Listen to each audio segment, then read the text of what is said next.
Ipeflex ko nga pala ngayon yung Allspurs PS T1100. So sobrang ganda pala nito guys sa mga naghanap dyan ng racket na naghanap ng power and speed. So ito yung marirecommend ko siya. Itong Allspurs PS natin. Sobrang solid nito guys. 32 na rin yung max tension nito at bukod pa doon 4U na rin siya.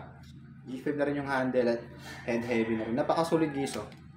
So pag bumili pala ka nito guys, ganito yung siya yung darating sa inyo. Meron siyang cover ng string for protection niya guys para hindi masira yung string. At eto naman din yung Allspurs.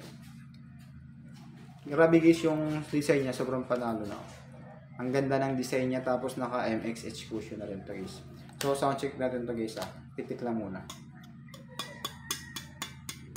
Yan, crispy rin guys. So try natin sa kami kasi may nakalagay kasi na ganito pa. Ang hirap. Ang hirap yung sound check. Yun, so natanggal ka na guys Sound check natin pa. Grabe guys, sobrang solid yung design guys Simple lang din. Sound check natin.